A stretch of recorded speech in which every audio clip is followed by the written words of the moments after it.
में माना जा रहा है। छत्तीसगढ़ के निर्माण के पूर्व से ही जो परिवार पंचायतों में निवास रखते, उनको एक सूची में संधारित करना है। उसका कोई अभिप्राय बड़ा नहीं है, परंतु उसको एक सूची में संधारित करना है और बाद में आकर के रहने वाले परिवारों को भी एक सूची में संधारित करना है।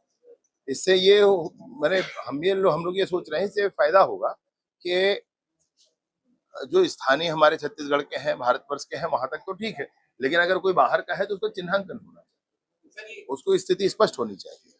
इसलिए ये दोनों ही रजिस्टर फिर पंचायत के लिए फाइनल होंगे।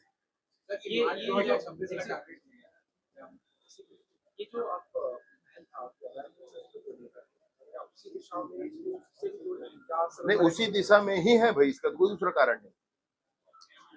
भारत के नागरिक का वहीं पर भी रहने आने जाने का पूर्ण संवैधानिक अधिकार है और इसलिए इसका कोई दूसरा अभिप्राय नहीं है। सिर्फ यही है कि घुसपैठिए अगर है तो चिन्हांकित होनी चाहिए।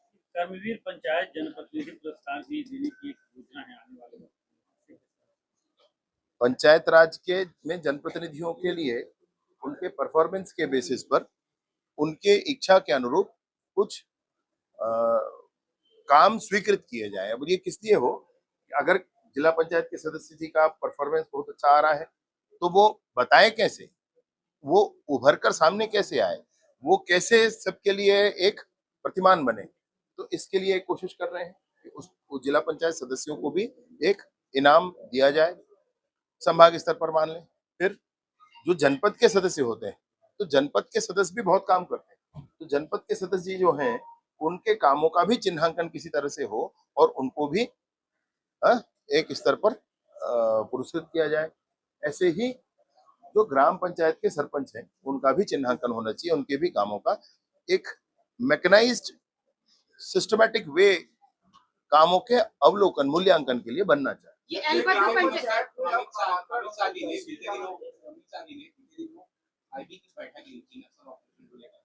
छत्तीसगढ़ में भी 8 राज्यों की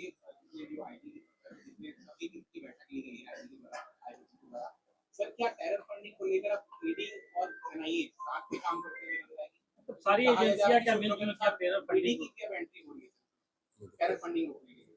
ईडी का तो काम उस तरह का है जिसमें फाइनेंशियल ट्रांजैक्शन है, तो ईडी काम करता है।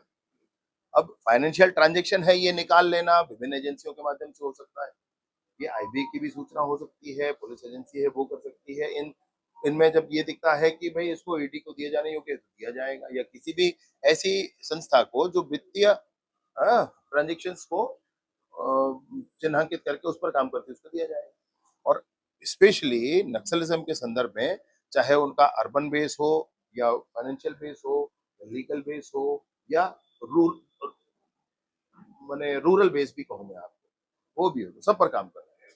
सर, डोनाल्ड ट्रंप ने भारत पर 25% टैरिफ और पेनल्टी लगाई है, जुर्माना लगाया, इसको सर किस तरह देखते हैं? अमेरिका वाले पछता रहे होंगे मुझे लगता है। भारत जैसे देश के लिए हमारे अटल बिहारी वाजपेयी जी थे, जब उन्होंने परमाणु बम का विस्फोट किया था तब भी अमेरिका ने ऐसी ही गीदड़ भपकियां दी थी।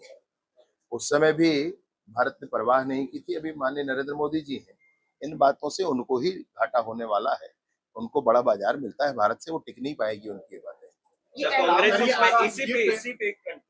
ये उसपे मतलब क्रेडिट नहीं दिए, इसलिए ऐसा पीएम मोदी ने क्रेडिट नहीं दिया, क्या इसलिए ऐसा कर रहे हैं? नहीं, वो जिसके लिए भी करें उसकी अलग बात है भाई। 16 घंटे लोकसभा में और 16 घंटे राज्यसभा में ऑपरेशन सिंदूर पर चर्चा होती है। आपने हर एक नेताओं का भाषण दिया होगा बड़ी स्पष्टता के साथ। कोई क्या चाहता है कि लड़ते ही रहा जाए? कोई ऐसा चाहता है? युद्ध से कितनी परेशानियां होती हैं समझते होंगे लोग ना। हमको आतंकी ठिकाने ठीक करने थे, खत्म करने थे, हमने किए। पाकिस्तान की सीमा में 100 किलोमीटर अंदर जाकर भी किए, और इसके बाद ये माना कि भाई बता दिया उनको कि भाई आतंकी ठिकाने हमने आपके मारे हैं और ये स्थिति है। तो कोई क्या सोचता है भाई? बहुत ही संतुलित और बहुत ही परफेक्शन के साथ ये काम हुआ है। सर, इस पे हॉडी मोदी और जो तारीफ कर रहे थे मोदी, कांग्रेस ने वार किया है कि इस तरह के तारीफ का भी कोई फायदा नहीं निकला। जब मोदी कहते हैं अमेरिका तो हॉडी मोदी और तारीफ किए थे डोनाल्ड ट्रंप, उसका कोई मतलब नहीं। परिस्थितियों पर आधारित है भाई बात। आप उसमें उस समय और इस समय ऐसे नहीं होता है। अभी जो अमेरिका के राष्ट्रपति कर रहे हैं उनका अपना पॉइंट ऑफ व्यू है। उस समय जो विषय थी, जो स्थितियां थी, उस समय के हिसाब से थी। सर, तो ग्राम मैं नहीं सभा सोचता। एक आपने समीक्षा किया है और गांव में ही नामांकन और बंटवारा होंगे, उन्हें तहसील जाने की जरूरत नहीं पड़ेगी, ये इस तरह से पूरा संचालित होगा। निर्विवाद नामांतरण और बंटवारा ये पंचायत में ही बैठ करके पंचायत के प्रस्ताव के आधार पर पंचायत के सचिव के माध्यम से अपलोड कर दिया जाएगा। आगे रिकॉर्ड को दुरुस्त करना, नई पर्ची बनाना, नक्शा काटना, ये फिर राजस्व का कार्य होगा। लेकिन वहां तक का काम पंचायत में हो जाए, इसके लिए पूरी कोशिश अब कर रहे हैं। इसको और अधिक प्रचारित करने की कोशिश कर रहे हैं, जिससे प्रत्येक जिले की समीक्षा करके हर जिले में हर पंचायत में जब तक निर्विवाद हो तो रेवेन्यू कोर्ट में जाने की जरूरत भी ना पड़े, इसके लिए कोशिश कर रहे हैं। इससे फायदा होगा सर, लेकिन तहसीलदार आज से अनिश्चितकालीन हड़ताल पर मांगों अब मैं तो आप बता रहे हैं, मैं देखता हूँ कैसा सर, एक प्रमुख सवाल है, नामांकन का मुद्दा लगातार बढ़ता जा रहा है। रायपुर में भी कल रात बिहारी में फिर से नामांकन को लेकर हंगामा हुआ।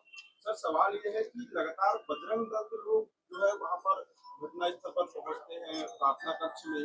क्या सरकार सक्षम नहीं है कि नामांकन को रोके, इसलिए बजरंग दल का सहारा लेना पड़ रहा है? क्योंकि मोदी और जो तारीफ कर रहे थे मोदी, कांग्रेस ने वार किया है कि इस तरह के तारीफ का भी कोई फायदा नहीं निकला।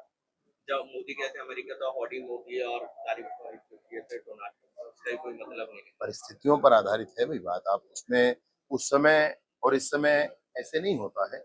अभी जो अमेरिका के राष्ट्रपति कर रहे हैं उनका अपना पॉइंट ऑफ व्यू है। उस समय जो विषय थी, जो स्थितियां थी, उस समय के हिसाब से थी।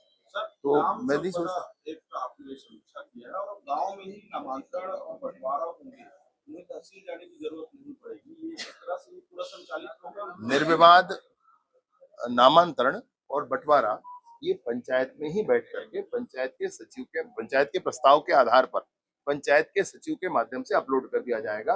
आगे रिकॉर्ड को दुरुस्त करना, नई पर्ची बनाना, नक्शा काटना, ये फिर राजस्व का कार्य होगा। लेकिन वहां तक का काम पंचायत में हो जाए, इसके लिए पूरी कोशिश अब कर रहे हैं। इसको और अधिक प्रचारित करने की कोशिश कर रहे हैं, जिससे प्रत्येक जिले की समीक्षा करके हर जिले में हर पंचायत में जब तक निर्विवाद हो तो रेवेन्यू कोर्ट में जाने की जरूरत भी ना पड़े, इसके लिए कोशिश कर रहे हैं। इससे फायदा होगा सर, लेकिन तहसीलदार आज से अनिश्चितकालीन हड़ताल पर मांगों अब मैं तो आप बता रहे हैं, मैं देखता हूँ कैसा सर, एक प्रमुख सवाल है, नामांकन का मुद्दा लगातार बढ़ता जा रहा है। रायपुर में भी कल रात बिहारी में फिर से नामांकन को लेकर हंगामा हुआ। सर, सवाल ये है कि लगातार बजरंग दल के लोग जो है वहां पर घटना स्थल पर पहुंचते हैं, प्रार्थना कक्ष में। क्या सरकार सक्षम नहीं है कि नामांकन को रोके, इसलिए बजरंग दल का सहारा लेना पड़ रहा है? क्योंकि इधर इन्हीं के चलते विवाद की स्थितियां देखने को वृंदा का रात भी कल कमोबेश इसी तरह के आरोप लगा रही थी कांग्रेस के विरुद्ध। भैया मेरे जो भी इस विषय पर काम करना चाहें वो काम करें। मैं आपसे निश्चित रूप से ये कहना चाहता हूं कि वर्तमान में छत्तीसगढ़ में 1968 का धर्म स्वातंत्र अधिनियम लागू है और 1968 के धर्म स्वातंत्र अधिनियम के जितने भी प्रावधान है उस पर ही कार्रवाइयां होती हैं। ये प्रावधान अभी आज की परिस्थितियों में पूर्ण पर्याप्त नहीं है और इसलिए अन्य प्रावधानों की आवश्यकता है। उस पर सरकार काम कर रही है, कानून के साथ हम सामने आएंगे। जो भी संस्था इस पर काम करती है संयमित रहें, बस मेरा इतना ही आग्रह है। सिर्फ बजरंग दल नहीं, दूसरी संस्थाओं को भी काम करना चाहिए। इसी पे सर एक कि जिस तरह से पहले धर्मांतरण होता था, वो अपना नाम पहचान बदल लेते थे, आसानी होती थी आगे। 5-10 सालों में उन्होंने पूरा तरीका ही बदल दिया। वो बदल जाते हैं, नाम नहीं बदलते, चर्च नहीं जाते, लेकिन बहुत तेजी से अंदर बदलाव। इन सब प्रावधानों को भी क्या शामिल करेंगे नए कानून में? और नए कानूनों में बहुत सारे प्रावधान हैं। नए कानून में बहुत सारे प्रावधान हैं। मैं सोचता हूं कि जितनी परिस्थितियां आज हैं जो विवाद के कारण बनते हैं, जिसमें पुलिस के हाथ में कानूनी प्रावधान नहीं होने से पुलिस कार्यवाही नहीं कर पाती है और जो लोग होते हैं अवैध धर्मांतरण को रोकने वाले, वो इस दिशा में काम कर रहे होते हैं। तो ये जो गैप है, इसी गैप को भरने के लिए अभी नया प्रावधान आ रहा है, उस अगले विधानसभा सत्र। ये एलबद्ध पंचायत योजना के तहत जो लगातार आप लोग नक्सली एरिया में काम कर रहे थे, विभाग की बैठक में आगे को लेकर कुछ और प्लान्स जो है वो तैयार किए गए, क्योंकि कई पंचायत जो है वो नक्सल एलबद्ध पंचायत है जिसमें नक्सल मुक्त होना, फिर अपने इसको अभी नक्सलियों ने जानबूझकर इस विषय पर लोगों की, जो सामान्य लोगों की हत्याएं की हैं, इससे थोड़ी परेशानी आई है और वो जानबूझकर ऐसी हत्याएं कर रहे हैं कि भय का वातावरण बन जाए, नक्सलियों से लोग डरें, भयभीत रहें और गांव के विकास और उन्नति का काम न कर पाए, इसलिए नक्सलियों ने हत्याएं शुरू की हैं। इससे इसमें थोड़ा गतिरोध आया है। इस पे और आगे क्यों लेकर हाँ, निसंदेह सरकार अभी भी स्पष्टता है इस बात पर, अभी भी हम करना चाहते हैं इसमें कहीं ठीक है, थैंक यू। चाय पानी भैया